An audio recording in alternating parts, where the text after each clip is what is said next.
So after you've done this series, a 6-part series, and so you've done all this research, you said each one is about an hour long, little over an hour, and so I imagine it's very deep, and what I like about this and why I'm excited to watch it is because when it was happening in real time, there was a lot of suspicion. A lot of us were suspicious of the Steele dossier, or we were suspicious of all of these different investigations that they were doing and whatnot. But hindsight, now that we're like the laptop, the Hunter Biden laptop story kind of a thing, right? In real time, when it was happening, you had all these outlets and intelligence saying, no, no, this looks Russian. This is a Russian plot. And now we know it's completely true.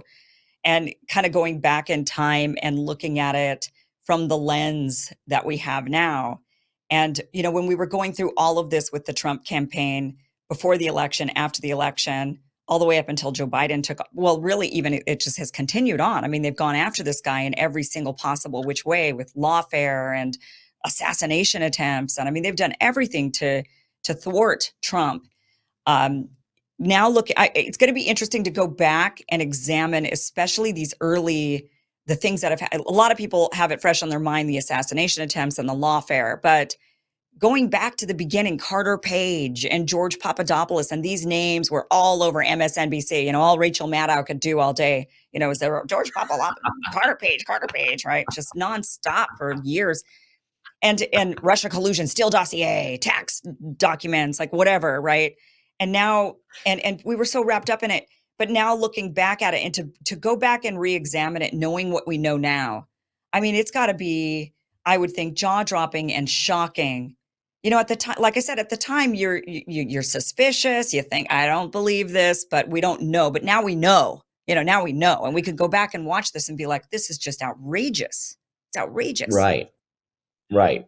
Well, and just speaking of the Biden laptop, not only did they know that it was real, the FBI had it for a year. They knew that was Right. real. Right. It And was just the just fact like, they it was such gaslight us like propaganda. this. I mean, they have But no I mean, respect for the American people. no, none. They listen. I mean, go back to the intelligence community assessment. See, I knew all this was fake because I used to work for RT, and so in 2017 January, Obama's intelligence community assessment comes out from the 17 intelligence agencies, right? And I'm like, this Right. thing is like, I don't know, like 17 pages or something. It's so light. It's really not a long document, and most Yeah. of it is about RT. And I'm sitting there going, wait a minute, Russian collusion, or I should say not say collusion, the Russian interference in the election was Russia Today with Jesse Ventura and Chris Hedges and Tom Hartman and Right. myself and my partners in the show. I'm like, that's not interference. That's just an opinion you don't like. Hmm. Where is the actual interference? Oh, well, the Russians have a channel that's saying things that we haven't censored or corrected, so that's interfering in our election.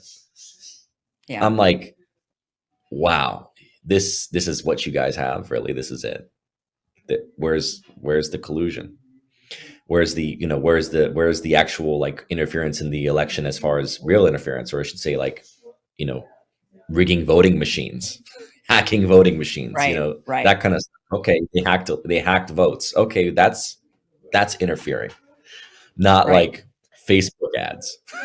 Right. Yeah. Sorry, this is a capitalist society. Anyone can take out Facebook ads. You know what? If Yeah. it's coming from Russia or China or anyone, then we still have a capitalist system that you should be able to take out Facebook ads.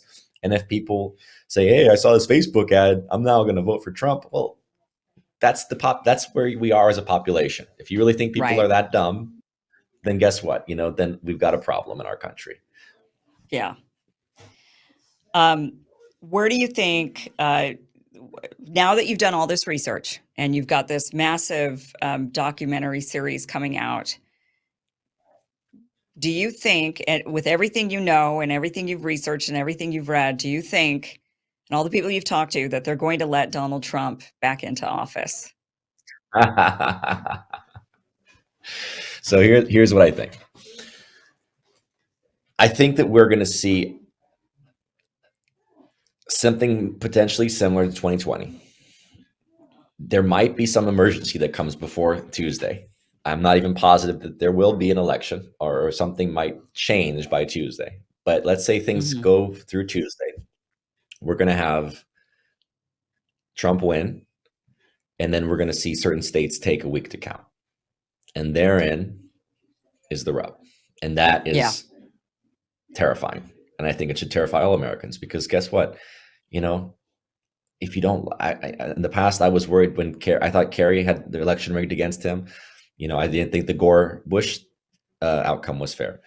I'm concerned about elections being fair for the sake of all of us, because if your guy, rigs it and you win, next time the other side might rig it, and you don't want it for anyone, right? We don't want a system that can be Mhm. rigged, because it Right. doesn't matter if you like the person or not, right? We want a Right. system that Right. should be clear.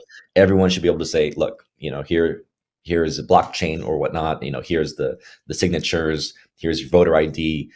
It should be counted on the day of the election, not over a week. I mean, these are all things that I think Right. if we can't agree upon, we have a big problem as a country. Yeah, I agree. I think what we're going to see is like 2020, where I went to bed with Trump winning. I mean, that's what it looked like. And then I woke up and 100 and some odd thousand votes, all for Biden, suddenly came through Yeah, in the middle of the night. And I woke up and except in North Biden was the Carolina. winner. Yeah. Except in North Carolina.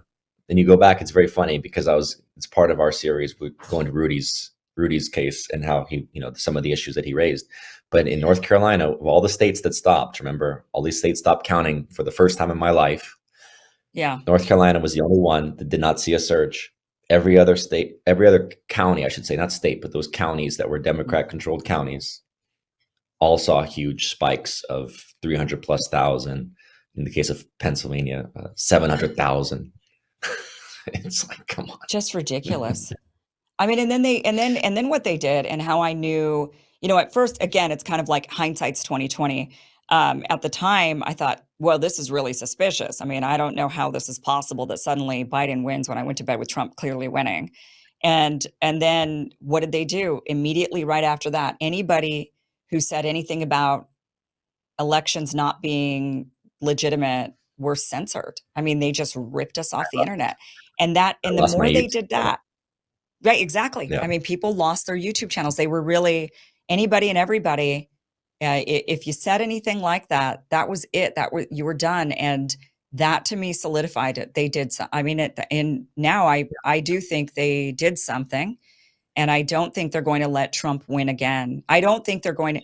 I think Trump would win by a landslide. I think that the voting public, you've got a lot of people that, because I think a lot of people won't turn up for Harris at all. I think that she doesn't ignite. Like, I think a lot of Democrats are sitting home this election, but They'll I go, think like the you said, there are, Republicans are coming I know a out. lot of people, I know a lot of people that are like, I'll go Jill Stein, and that loses from Harris. I know people, Right, of obviously, that are course, RFK right. supporters that will vote for RFK or Trump. I know privately, that was just affirmed to me again, like recently, just a lot of people that are like, they won't say it, but they're voting for Trump, and they're in Yeah, California, they're in LA, and right. they're just like, we don't like the way this has been going, but they won't say it Yeah, publicly because everyone's like, it's like Bill Maher, like, goes as close as you can say, right, right? As he gets right, about as close to it right. as saying what you can say publicly, right? But privately, yeah, a lot of people are freaked out. They don't like this mass immigration crisis. They don't like this endless war system. They don't like inflation. And again, And I I think a lot don't, of like you said, people I have don't just think, seen yeah, the witch hunt against Trump. They've just seen them try to yeah. take him out in every which way, and they just feel like that is so completely wrong. I cannot allow that to happen in this country. This guy deserves to win, and the other side deserves. Well, it's not that he deserves to win. The other side deserves to lose for everything that they've done to go Well, against toward Donald that Trump. And point, I think a lot of people feel that I way. mean, I mean, Washington Post and LA Times not endorsing a candidate. It's pretty telling. Right? Yeah. Yeah. Yeah. But I still Pretty don't telling. think they're going to let him win. I don't think Trump No, wins. I think but or I don't know. Then part of me thinks, but the deep state will use it if they. I don't think they want him to win. I think they're afraid. They want to keep wars going. I think they're really. It kind of depends on what they think they care more about in this moment. Do they mm, think Trump is going to actually end the war in Ukraine and normalize things? And he's already told Netanyahu, you better make sure this is over before I take office. Right. So he's already wanting right. to end wars. Do they care Yeah. more about that? Or I think if Trump if he wins and he's in office, and in particular, if they can make it look like he did not win the popular vote, I think then they start to they'll go on a they'll utilize that as an excuse to, let's say, dismantle the electoral college, which keeps us a Mm, republic. And mm, they'll use it for that. I think they'll also use Trump's presidency to silence and censor more. I think there'll be more censorship, more silencing, because they'll say, we this dangerous person did it again, so now we got to go mm. harder against the American people. We got to do more against all of these Yeah, domestic terrorists. So I think they'll yeah, and they might look at that and think, well, that's an opportunity. That's an opportunity to dismantle and kind of, make the new world order happen. So, because they always use, historically, they use the negative for their agenda. Harris winning, it's almost like, okay, now everybody can relax. We don't need to go. Harris won, so it's all cool. We don't need, there's no crisis, there's no war. But if Trump wins, they'll view that like COVID, or they'll view that as like 9/11. It's a war. And oh no, we've got to suit up. We got to go harder against the people and do more to prevent the next Trump from coming into office, or to prevent, they'll say Trump is going to change the Constitution so he can have a third term. They'll say all of these things. And so I kind of wonder, like, which one do they value more? Do they value the war in Ukraine more? Or do they value this opportunity to crack down, like on a 9/11 style opportunity? yeah. No, I mean, I don't think that they would have the power to do it in a second Trump term, because you start getting people in there like the RFK Juniors, like the even Mm, Vance, like Vivek Ramaswamy, like Tulsi Gabbard. I mean, the people around him, I think, are much Akash Patel in particular, people like this who just they are savvy. Rick Grinnell, they've been through it. The second term is always the most dangerous. That's why they said they killed Kennedy. Arguably they killed Kennedy in '63. It's like, this guy can't come back in. He already said in '63 that he wanted all troops out of Vietnam by yeah. '65. Right? He wanted to bring us out of that war and de-escalate. And so they had to get rid of him before the second term. Second term is where you basically get to say, okay, this is it. Last term, 4 years to do everything I want to do. Yeah. I think it's that scares the hell out of them. Okay. And as you said, the COVID thing, that was such a cheap tactic. I mean, that was actually, see, I wasn't even, I was like, I was mixed on Trump. I thought things were okay in the country. I thought, generally speaking, it was like we were on a good course. I'm like, no way he's not losing. He's not, like, no way he's losing in 2020. Like, we're in a good place overall. COVID comes, and I saw every time he said things, hydroxychloroquine. Oh, he's crazy. He's trying to kill people. Right. Let's Right. open the country.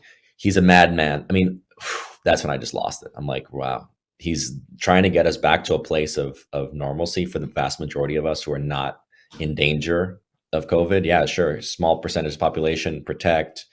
All the guys that were, the Barrington Declaration, all of them were saying the same thing. Protect that small group that's over 70 years old, that's in danger, but get the rest of us back to normal so we can actually have an economy going forward. And as Yeah. a result, what happened to the economy? I mean, we got devastated. We're still suffering consequences of it. All people don't necessarily understand that. But Trump wanted that. He wanted to open it up. So I saw what happened. I don't think, obviously, they'll do a new game, of course, but he starts putting his people into the system, people like Cash. It's going to be a full-on war in that deep state. It's going to be a full-on, Yeah. who's going to Yeah. survive? Right? Who's going to survive, man? It's going to get crazy. Yeah, I just don't think they're going to let him back into office, and I think it's going to get. I just don't think they're going to let him back in. But we'll see. I mean, I hope I'm wrong, because I really dread the idea of a Harris presidency. I really dread that. But we'll see what they do. Sean, thank you so much for being here. You made this film with Igor. Am I going to say his name right? Lopatinnik. Is that right? Did I Yeah, say it right? Lopatinov. Yeah, yeah, yeah. Lopatinok. Okay. Igor's great. He also he did Ukraine on Fire, right? Is that with Right. your dad? Yes, that's right. Ukraine on fire. Okay. And so now he's done this one with you, All the President's Men. And so interesting how it's all connected, isn't it? It all kind of boils down to Ukraine, war, Ukraine. I mean, it's Ukraine, just well, insane. Ukraine was involved in interfering in our 2016 election. They, that's what's so crazy. You'll see in this story how a lot of the stuff against Manafort, right, who was Trump's campaign chief, was being concocted out of the Ukraine, that ledger that they say that he signed for bribes, all that stuff, Yeah. right? So Ukraine does play a role in our story all the way from that point through the Ukraine gate when Trump was trying to get to the bottom of their interference in 2016, plus the Hunter Biden deals in Burisma, all the way to the war of the present. So, at the heart, maybe the biggest issue that they had with Trump was that he was sympathetic to Putin and Russia and basically saying, let's have good relations with Russia. And maybe that was all it took Yeah. to answer your question. I Maybe think it that was alone because is what it took. they've clearly had this plot for a long time, way before, Mhm. right? I mean, they've clearly been planting the seeds for something over in Ukraine for a very long time. As your dad's series, his movie put out, the documentary showcased, and now you're showcasing that as well. That then they went after a president, a sitting president, in this way, spied on him, plotted against him, planted against. I mean, just insane stuff. All very much around the same storyline, and crazy, just totally nuts. But here we are. Well, Um, it's modern America. It's the deep state is coming out. It's come out from hiding, right? It's in your face. and that's the worst part of it. Now they're just like, "Oh, we're right here in front of you. We don't even need to hide anymore. You'll just have to accept it." They All the don't. President's Men. This is out. Unfortunately, not today. It is out after the election. So next Friday after the election. I can't believe it. Oh my gosh, the election is just right around the corner. So next Friday this comes out, and I think it's good. Well, we'll see what happens. We'll see by next Friday. Maybe we'll know who's won and who hasn't. And if it's not Trump, you'll have to do a second series, I guess, a second set as well. Well, if nothing else, there's going to be a battle upcoming and a lot of Yeah, turmoil. And I think again, this series will educate a lot of people who want context for everything. As you said, the lawfare yeah, that we've seen in the last years started in 2016. The ones who want to understand what's happening with this deep state agenda and apparatus. I'm an historian. That's what I studied at college. I got my bachelor's in history. So for me, this is an historical series. It's not yeah, going away. It doesn't need to be, for this moment. It's an important series right. to remind us of what happened in this time period, in this time frame. Yeah, absolutely. All right. Well, it is appearing on the Tucker Carlson Network next Friday. We do have the link down below. Sean, best of luck on this series. I'm excited to watch it, and yeah, I think it's insane what's gone on. But thank you so much for being here. Really appreciate your time. Good luck. Thank you, Kim. Thank you so much for watching. This was just a clip from the longer, larger show that you can catch Monday through Friday, 5 p.m. Pacific, 8 p.m. Eastern, at KimIversonShow.com. That'll route you to the platform where you need to be in order to get the full uncensored show every Monday through Friday, 5 p.m. Pacific, 8 p.m. Eastern. Click on that link, watch the full interview. See you there.